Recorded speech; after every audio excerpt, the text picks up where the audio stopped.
I hate following Kealoha. Who thought up the order of this program? We stand on the shoulders of our ancestors. Around the world, in every culture, people speak of those who precede us and those who follow.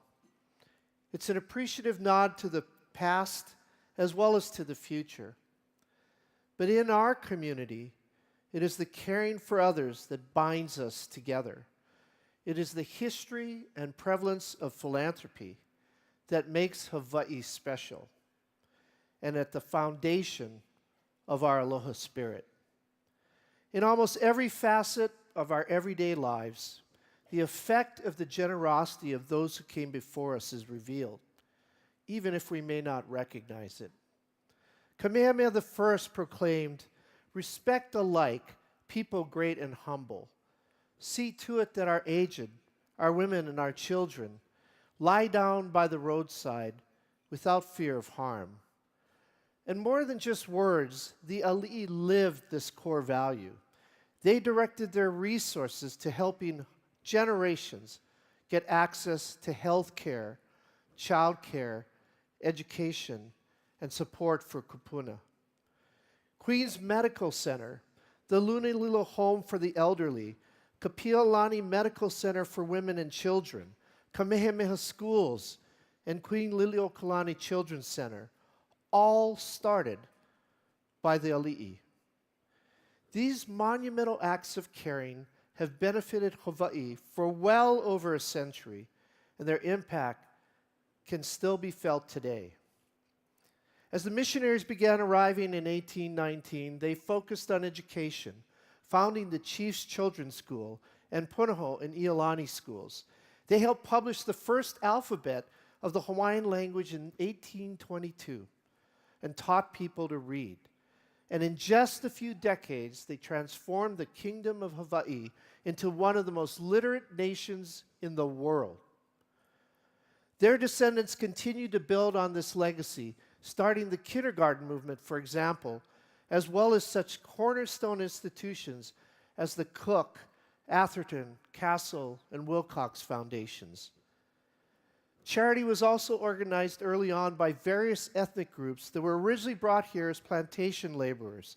Chinese immigrants were the first to arrive and the first to establish a philanthropic stake by organizing societies and buying large houses to provide shelter for the old and the poor. When the bubonic plague struck Honolulu in 1900 and the houses of victims were torched by the Board of Health, 3,500 Japanese were displaced. They formed their own benevolent society, which later developed the Japanese hospital, which we now know as Kuakini Hospital.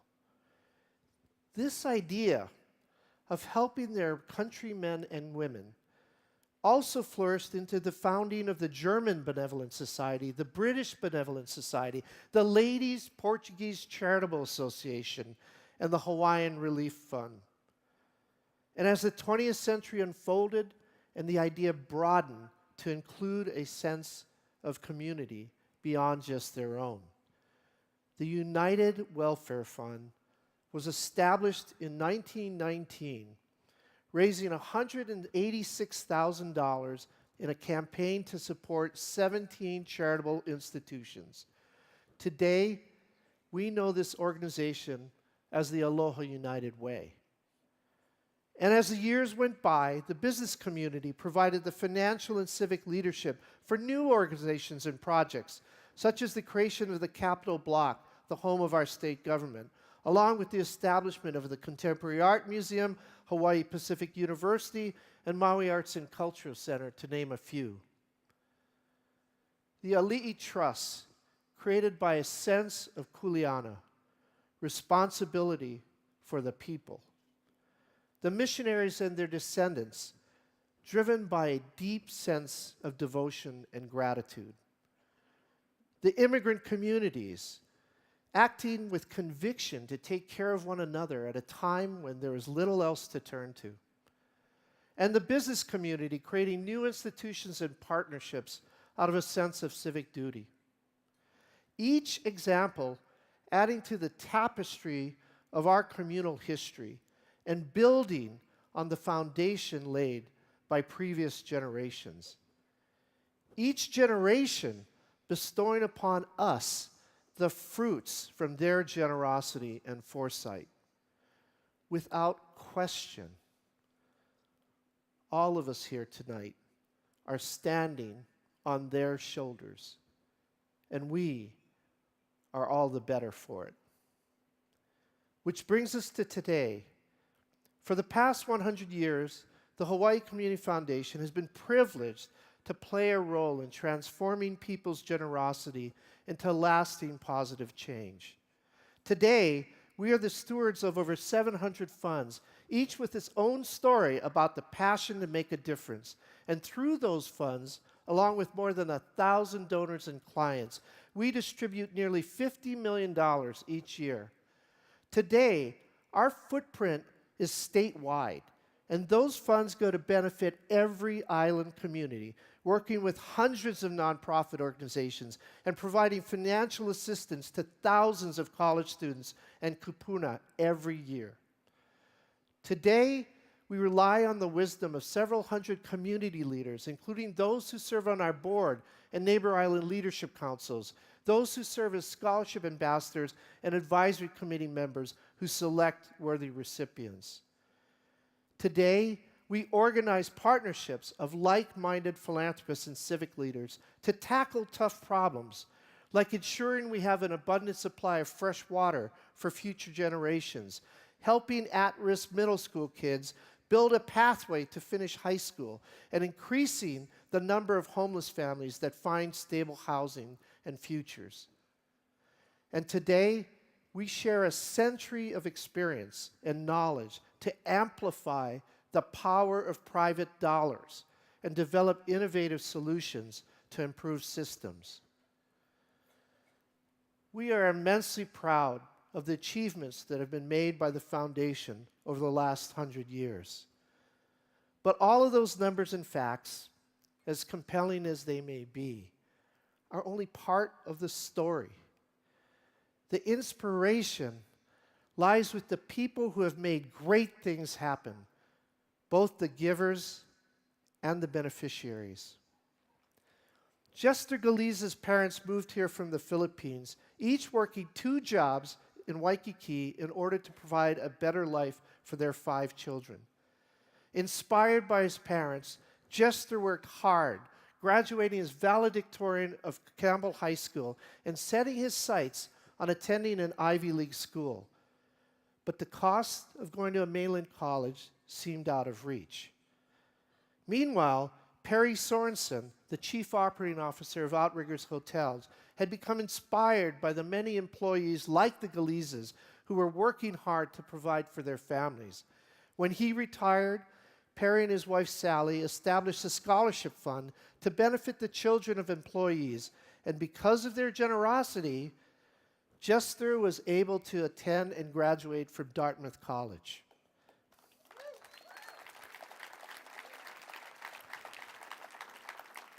There's more to that story, because after he graduated, Jester returned as a Teach for America Corps member to Campbell High School, and he's now going to apply to medical school next year.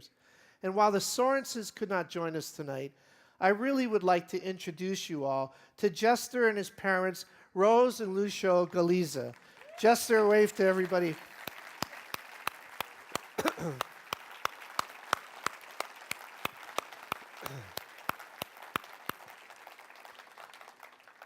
They say it takes a village to raise a child. And Jester, along with his own determination, is a great example of that. But not all youth have the support like he did, especially those that are coming through the foster care system. So 6 years ago, we decided to create a village for the 100 or so foster kids who, every year on the 18th birthday, were jettisoned from the system. In partnership with other funders, the Department of Human Services and community groups, The Hawaii Youth Opportunities Initiative was established to help youth aging out of foster care become successful adults. It has supported hundreds of recently emancipated youth learn to become independent adults and trained them to become effective advocates, leading to the remarkable achievement of now extending foster care to the age of 21 and health coverage to the age of 26 if they remain in school.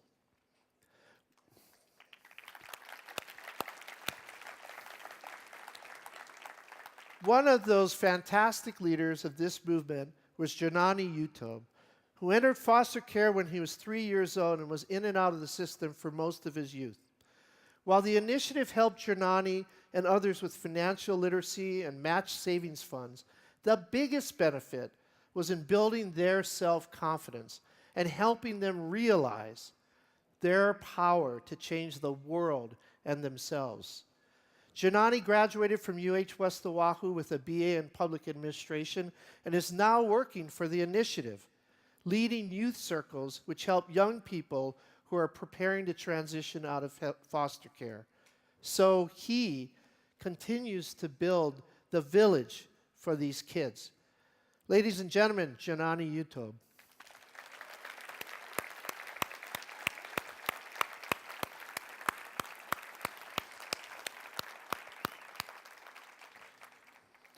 The Hawaii Youth Opportunities Initiative is just one example of the difference we can make when we join forces.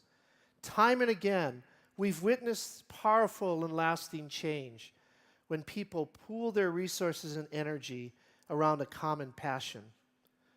Part-time residents Jody Payne and her former husband, Ted Mallon, fell in love with Lanai and wanted to give back. But they wanted the community to tell them what they needed. The foundation organized conversations with island residents, and the one critical need they settled on was starting a women's wellness center. You see, on Lanai, there was no facility for specialized care for women. So, for example, pregnant women would need to travel to Maui or Oahu for checkups. Jody and Ted provided the seed funding, and the residents rallied their resources from bake sales and grant writing and lobbying the major landowner to provide them with a site.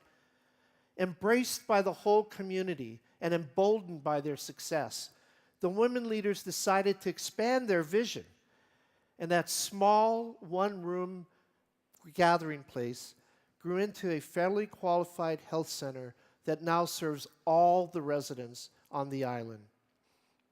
As Auntie Maggie shared with tears in her eyes, this health center is something we made together. And now my whole family, my sisters, husband, children, and grandchildren can be cared for on our island just a few minutes away from my home. Those of us connected to the foundation have been privileged to witness how philanthropy can be a force for good. It can be a boost to individuals in time of need, like Jester or Janani. It can be a catalyst of change like we saw in Lanai, or it can be a spark or a lever for reform, just like the Hawaii Youth Opportunities Initiative. But philanthropy can also be a powerful force that brings significant meaning to the givers and a legacy that lasts beyond a lifetime. You see, it's our common instinct to want our lives to have meaning beyond ourselves. So as we stand on the shoulders of others, so too do we have a desire to have those who follow stand on our shoulders as well. And never has that instinct been more important than now. In recent history, we have never seen the disparity of opportunities that face our children today, where a kid in Kahala has so many more opportunities to a healthy and successful life than a kid from Kalihi. Just a few miles apart, but a world of difference. In recent history, we have never seen the disruption to our climate and environment as we face today, where our shortcomings as stewards of our Earth's natural systems and the riches they provide threaten to compromise vital resources that future generations need to rely on. If we want our children to return to raise their families in Hawaii and drive our state to a new economy, we will need to find a way to provide reasonable housing and decent paying jobs. And if we want to continue to attract people from all over the world to work and play in Hawaii, we must preserve our natural beauty and our inner beauty, the aloha spirit, as well. As in the past, philanthropy can and must play a key role. And this is where the Hawaii Community Foundation can lead with your help. Together, we can inform and inspire others about the greater impact that can be achieved when we have shared goals and solutions. It's when funders and leaders work in concert with each other to learn and innovate that we can leverage investments for better results. Together, we can ignite the power of philanthropy so that the generosity of some becomes amplified into the generosity of all. Thank you.